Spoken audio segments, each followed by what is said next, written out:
Assalamualaikum warahmatullahi wabarakatuh. Perkenalkan, nama saya Rindu Satria Tama dengan NIM 934400820. Di sini saya akan menjelaskan tentang nasikh dan mansyukh dalam Al-Quran dan pembahasannya.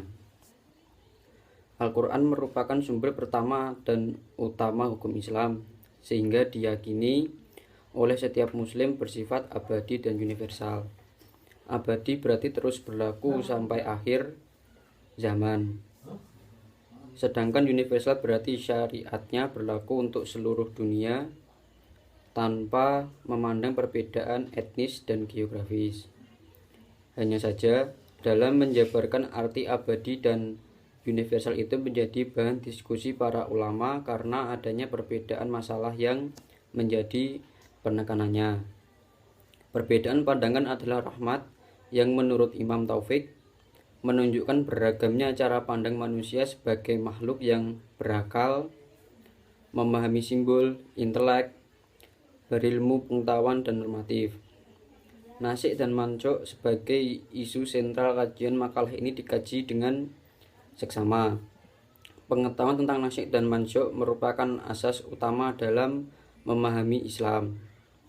Sebagaimana ucapan Ali bin Abi Thalib dan Ibnu Abbas ketika menafsirkan kata al-hikmah dalam Al-Quran surat Al-Baqarah ayat 269 dengan pengetahuan nasikh, mansyukh, muhkam dan mutasyabihahnya.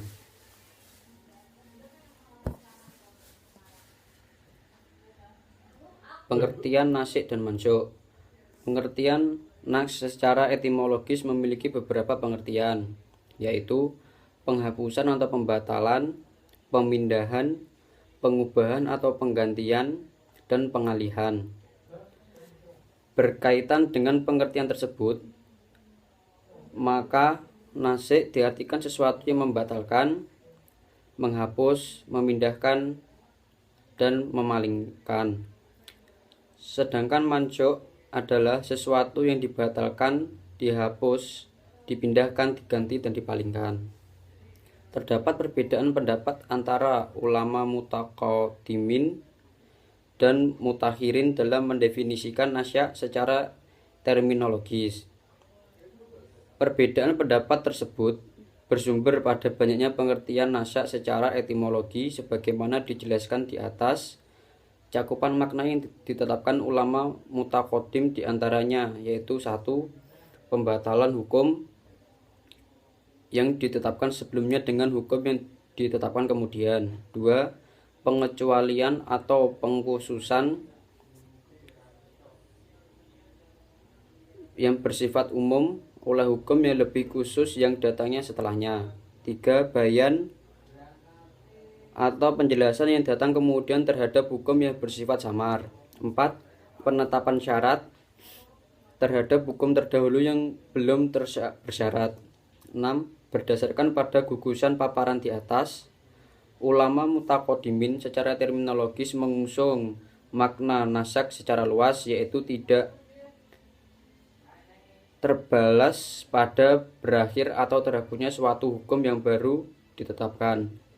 Namun interpretasi nasikh yang diusung oleh mereka yang menyangkut yang bersifat pembatasan, pengkhususan, bahkan pengecualian.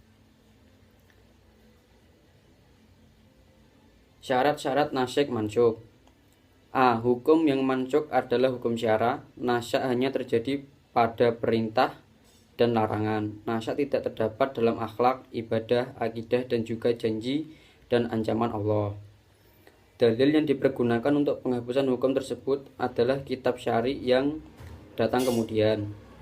Dalil yang mansyukh hukumnya tidak terikat atau dibatasi oleh waktu tertentu, sebab jika demikian hukum akan berakhir dengan waktu tersebut.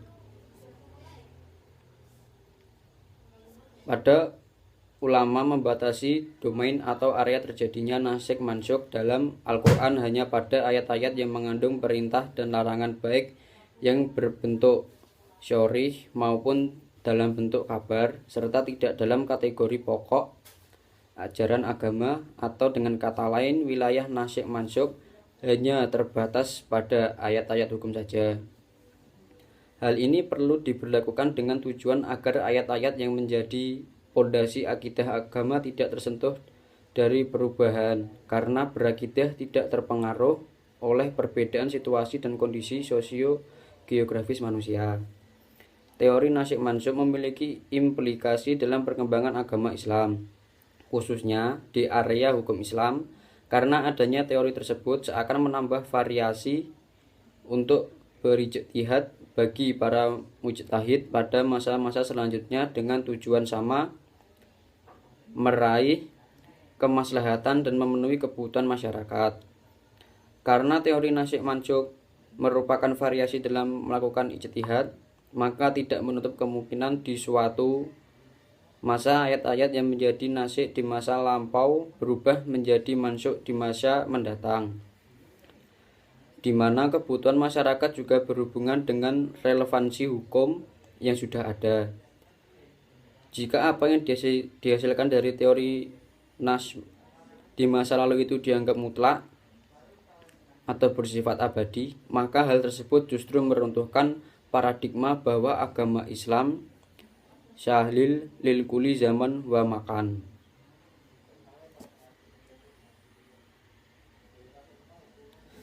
Sekian penjelasan dari saya. Mohon maaf bila ada salah kata. Wassalamualaikum warahmatullahi wabarakatuh.